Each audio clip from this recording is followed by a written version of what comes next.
பெரிய கையெழுத்துக்கு நடத்திருக்கோம். லட்சக்கணக்கான கையெழுத்து போட்டிருக்காங்க. இதுல வந்து சிபிஎம் மாநில செயலாளர் மதிப்புக்குரிய தோழர் சண்முகம் ஒரு கையெழுத்து போட்டிருக்காங்க. சிபிஐனுடைய மாநில செயலாளர் தோழர் வீரபாண்டியன் கையெழுத்து போட்டிருக்காங்க. சிபிஎம் மாநில செயலாளர் ஆசை தம்பி கையெழுத்து போட்டிருக்காங்க. பல பேர்ட்டையும் நாங்கள் பொதுமக்கள்கிட்ட கையெழுத்து வாங்கியிருக்கோம். இந்த கையெழுத்து படிவத்தை முதலமைச்சர்கிட்ட நாங்கள் ஒப்படைக்கணும்னு நினைக்கிறோம். தமிழ்நாடு முழுக்க அரசாணையின் 62 படி சம்பளம் வழங்கணும், பணியந்திரம் கொடுக்கணுன்றதும் எங்க கோரிக்கையில முக்கியமான கோரிக்கை. இது கொடுக்கணுன்றதுக்கு தான் இப்ப வரைக்கும் நாங்க ட்ரை பண்றோம். இது வரைக்கும் எங்களை முதலமைச்சர் சந்தித்து பேசுவதற்குண்டான நடைமுறையை அவர்கள் எடுக்கவில்லை. இப்ப இங்கேருந்து நான் தகவலை பரிமாறன்னு இவர் சொல்லியிருக்காரு. இவர் தரப்புல பாசிட்டிவான விஷயங்கள் வருதே தவிர அரசு தரப்புல இருந்து இதுவரை எங்களோடு யாரும் அபிஷியலா பேச்சுவார்த்தை நடத்தல. ஒன்று சொல்றாங்க, முதல்வரை பார்க்கறதுல சிரமம் இருக்கும் அப்படின்னா முதலமைச்சர் தான் இந்த நகராட்சி நிர்வாகத்துறைக்கு அமைச்சர். அமைச்சரும் அவரு தான், சிஎம்மும் அவரு தான். நாங்க யாரை பாக்குறது? அமைச்சர் சொல்லி நாங்க பார்க்க மாட்டோம் சொன்னா அது வேற. சிஎம் அவரு, அமைச்சர் அவர், எதுக்கு அப்ப இத்தனை பதவி? அப்ப அவர் என்ன பண்ணலாம்? ஓகே, வேற ஒருத்தர் நாங்க துறைக்கு நியமிச்சுட்டோம், அவரை பாருங்கன்னு நீங்க சொல்லலாம். நாங்க பார்க்க ரெடியா இருக்கோம். அப்புறம் வந்து இன்னைக்கு வந்து பென்ஸ் கார் வச்சிருக்கவங்க, ஆடி கார் வச்சிருக்கவங்க, ஒரு 4-5 கார் வச்சிருக்கவங்க, டிஃபெண்டர் வச்சிருக்கிறவங்க, இவங்க எல்லாரும் கார் இல்லைன்னு ஒரு கோரிக்கை வச்சு கார் கொடுக்கணும்னு அரசாங்கம் முடிவு எடுத்து அடுத்த நிக்குது. நாங்க வாய்க்கிலேயே 10 வருஷம் 20 வருஷம் வேலை பார்த்த தூய்மை பணியாளர்கள் எங்களுக்கு 19,000 சம்பளம் பத்தலன்னு சொன்னா, எம்எல்ஏக்கு 75,000க்கு எரிபொருளும் மற்ற செலவுக்கும் உதவியாளருக்கு 25,000 ரூபாய். எந்த உதவியாளருக்கு 25,000 ரூபாய் இருந்தா தான் மாசம் தேவைப்படும் நினைக்கக்கூடிய மாண்புமிகு முதல்வர் அவர்களுக்கு ஏன் தூய்மை பணியாளர்கள் மாடை தூக்குறவங்க, வெறுங்கையில செத்து போன மாடை தூக்குறவங்க, ஆடை தூக்குறவங்க, நாயை தூக்குறவங்க, எலியை தூக்குறவங்க, சிறுநீரில் இடத்துல போய் கை வைக்கிறவங்க, மழை இருக்கிற இடத்துல போய் கை வைக்கிறவங்க, குப்பை அள்ளுறவங்க, நோய் நொடியை வாங்குறவங்க, இவர்களுக்கு ஏன் 25,000 குறைந்தபட்ச சம்பளம் கொடுக்க முடியாது? சரி, நீங்க முடியாது சொன்னா 832 ரூபா ஒரு கலெக்டர் ஒரு சம்பளத்தை அறிவிச்சிருக்காரு. இந்த சம்பளம் கொடுக்கறது கூட உங்களுக்கு ஏன் மனசு இல்ல? எம்எல்ஏ பத்தி யோசிக்க தோணுது உங்களுக்கு. ஒருத்தர் வந்து நான் ஆட்டோல வரேன், மத்ததுல வரேன் சொன்னா யோசிக்க தோணுது. அவர் கார் வச்சிருக்காரு, அவர் பிரமாண வாக்குமூலத்துல எல்லாரும் கார் வச்சிருக்காங்க. இவங்களுக்கு கார் ரொம்ப கரிசனமா யோசிக்கிறாங்க. ஏன் சாதாரண ஜனங்களுக்கு சம்பளம் கொடுக்க என்ன பிரச்சனை இருக்கு? எங்களுடைய கோரிக்கையில சம்பளம். அப்புறம் அரசு ஊழியர் அவர்களுக்கு 3வது குழந்தைக்கு 1.5 மாசத்திலிருந்து 1 வருஷம் வரைக்கும் லீவா சம்பளத்தோட. தப்பு இல்ல. மகளிர் கொடுத்தா தப்பு இல்ல, அரசு ஊழியர் கொடுத்தா தப்பு இல்ல. எங்க தூய்மை பணியாளருக்கு என்ன பதில் கொடுத்துருக்காங்கன்னா, கார்பரேஷன்ல வேலை செய்யற உங்களுக்கு, நீங்களாம் சுய உதவி தொழிலாளி, உங்களுக்கு மகப்பேறு எடுப்பு கிடையாது. அப்ப இதுல வேலை செய்யறவங்கலாம் உங்களுக்கு விலங்கினமா தெரியுதமா? ஆடு மாடா கொத்தடிமையா? இந்த பெண்கள்லாம் குழந்தை பெற்று கூடாதா? குழந்தை பெற்றுக்கூடிய மகப்பேறு எடுப்பு கேட்க கூடாதா? எங்களுக்குலாம் அந்த தகுதி இல்லையா? இதுல வேலை செய்யக்கூடியவர்கள் எல்லாருமே பூர்வகுடி மக்கள், அருந்ததி, ஆதி திராவிட, அனைத்து சாதி. இதுல பிஷர்மேன் இருக்காங்க, வன்னியர் இருக்காங்க, நிறைய சமூகத்தை சேர்ந்தவங்க, ஏழை பெண்கள் நிறைய பேர் இருக்காங்க. இவங்கெல்லாம் குழந்தை பெற்று கூடாதா? 3வது குழந்தைக்கே 1 வருஷம் இருக்கும்போது முதல் குழந்தை கூட இந்த ஜனங்களுக்கு தேவைப்படாதா? அப்ப எங்களுக்கு மகப்பேறு எடுப்பு என்பதை அரசாங்கம் அறிவிச்சே தீரணும். 832 ரூபாய் கலெக்டர் ரேட் ஆஃப் வேஜஸ் அறிவிக்கணும். குறிப்பாக பணி நிரந்தரம் என்ற கோரிக்கை அறிவிக்கணும். அப்புறம் இன்னொன்னு, வார விடுமுறை சம்பளத்தோட சார் 365 நாள் வேலை சார். எவ்வளவு கொடுமையான விஷயம் என்னன்னா, ஒரே ஒரு நாள் கூட லீவு கிடையாது, சம்பளத்தோட லீவு கிடையாது. நீ அடிபட்டு காலில் வந்து அந்த பிஓவி வண்டி ஊழ்ந்தாலோ, குப்பையல்ற வண்டி ஊழ்ந்தாலோ, போற இடத்துல அடிபட்டாலோ, பாட்டிலோடு குத்தினாலோ, இல்ல பிரச்சனை ஏற்பட்டாலோ, நாய் கடிச்சாலோ, எது நடந்தாலுமே, மாடு முட்டினாலோ இவங்களுக்கு லீவு கிடையாது, சம்பளத்தோட கூடிய விடுப்பு கிடையாது. நீ வேலைக்கு வரனா வேலைக்கு வரல.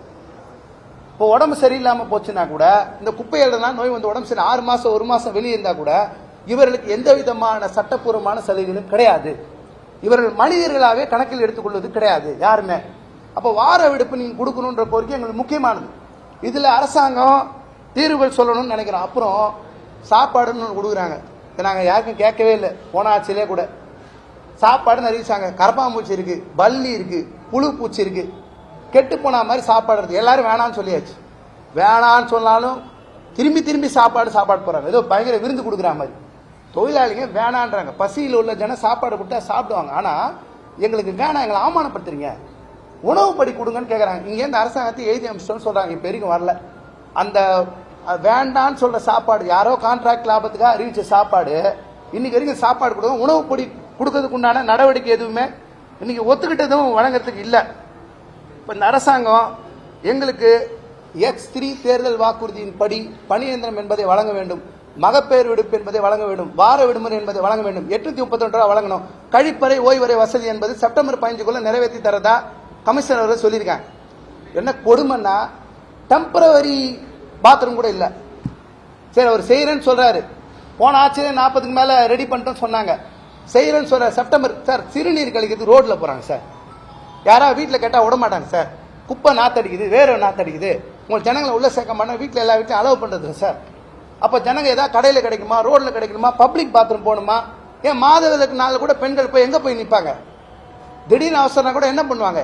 போய் ஒரு 10 இடத்துக்கு தள்ளி 1 கிலோமீட்டர் 2 கிலோமீட்டர் தள்ளி போய் நிற்பாங்களா? ஒரு கழிப்பறை தூய்மை பணியாளருக்கு ஓய்வறை வேணும்ன்றது பெண் தூய்மை பணி அத்தியாவசியமான கோரிக்கைன்னு கூட அரசாங்கத்துக்கு தெரியலையா? இப்போ நீங்க திங்கட்கிழமை சட்டப்பேரவை நகராட்சி நிர்வாகத்துறை பத்தி மானிய கோரிக்கை எடுப்பதுக்கு இருக்கு, பேசத்துக்கு இருக்கு. தூய்மை பணியாளர் பத்தி பேசணும். மாநகராட்சி, பேரூராட்சி, ஊராட்சி, நகராட்சி எல்லா தொழிலாளர் பத்தி பேசணும்.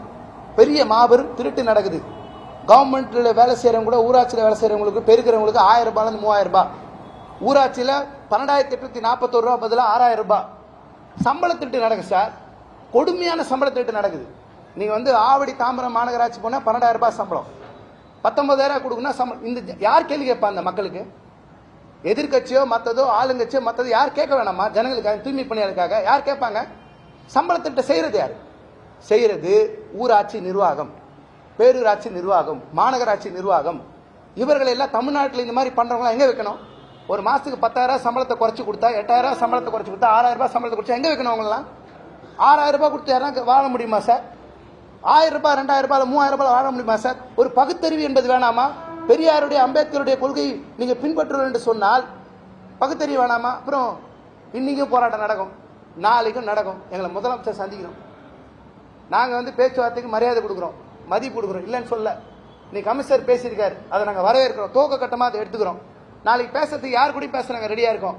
அதுக்காக போராட்டத்தை காம்ப்ரமைஸ் பண்ற மாதிரி இல்லை. முதல்வர் சந்திக்கணும், பணி எழுந்தணும், மகப்பேறு 832 அந்த கோரிக்கை தொடரும். நீங்க எங்களை சாதாரணமா ஏதோ பெருக்கிற ஜனங்க தானே, குப்பை எழுற ஜனங்க தானே, குப்பை மாதிரி நீங்க நடத்தணும் நீங்க நினைச்சீங்கன்னா, நாங்க 184 நாள் போராடினவங்க, கூவத்திலையும் கடல்லையும் மற்றதுலையும் இறங்கி போராடினவங்க. எங்களுக்கு போராட்டம்ன்றது எங்களுக்கு அம்பேத்கர் சொல்லி கொடுத்துருக்காரு, மார்க்ஸ் சொல்லி கொடுத்துருக்காரு, பகத்சிங் சொல்லி கொடுத்துருக்காரு, பெரியார் சொல்லி கொடுத்துருக்காரு. நான் களத்தை நிற்போம். இன்றும் மதிப்பிற்குரிய மாண்பிற்குரிய தமிழ்நாடு முதல்வர் அலுவலகத்தில் முற்றுகை நாங்க சொல்லல. நாங்க எங்களை சந்திங்க முதல்வரே அப்படின்னு நியாயம் கேட்கும் போராட்டம் நடக்கும். நீங்க நடக்கும். நாளை சட்டமன்றம் நடக்குது, பெரம்பூர் சட்டமன்ற உறுப்பினர் பெரம்பூர் தான். மதியம் நடக்கும், இன்னைக்கு மதியம் நடக்கும், போராட்டம் நடக்கும். நாளைக்கு சட்டமன்றம் கூடுது. நாளைக்கும் நாங்க யாரு, எங்க கோரிக்கை என்ன அப்படின்றத முதல்வருக்கு எந்த விதத்துல எடுத்துட்டு போவோமோ எடுத்துட்டு போவோம். நாங்க வழியிலேருந்து இருக்கோம். 20 வருஷம் வேலை பார்த்தவங்களுக்கு சம்பளம் கம்மி, மகப்பேருடைய பிள்ளை, எம்எல்ஏக்கு உள்ள சலுகை, மற்றது இந்த வழியிலேருந்து கஷ்டத்துலேருந்து போராடுறோம். வேற தனிப்பட்ட நோக்கம்லாம் கிடையாது. எங்களுக்கு கோரிக்கை நிறைவேறணும், அரசாங்கத்திலேருந்து பேச்சுவார்த்தை நடத்தணும், முதல்வர் சந்திக்கணும். ஏன் உங்களால் எவ்வளோ சினிமாக்காரங்களை சந்திக்க முடியுது, வேற வேற நபர்ல சந்திக்க முடியுது, எல்லாரையும் பார்க்க முடியுது. ஏன் எங்க சங்கம் என்ன உங்களுக்கு பிரச்சனைக்குரிய சங்கமா? நான் கடந்த முறை போராடினாலும் நீங்க பார்க்க வேணாம் நீங்க நினைக்கிறீங்களா? எங்களை நீங்க சந்திக்கணும். சந்திச்சு எங்களுடைய நாங்க வாங்கியிருக்கக்கூடிய கையெழுத்து படிவத்தை நீங்க வாங்கணும், வாங்கி நியாயமான பதில் சொல்லணும்னு நினைக்கிறோம். நாளையும் இந்த போராட்டம் நடக்கும். நீங்கள் ஒரு வேளை தீர்வு காண மாட்டேன் என்று சொன்னீர்கள் என்றால் செப்டம்பர் 8 வரை உழைப்பு உரிமை போராட்டம் நடத்தும், சட்டமன்றம் கூடுற வரைக்கும். அதன் பிறகும் நீங்கள் நடத்த மாட்டேன்னு சொன்னால் அது 100 நாளா 200 நாளா 1 வருஷமானதை அரசாங்கம் முடிவு பண்ணும்.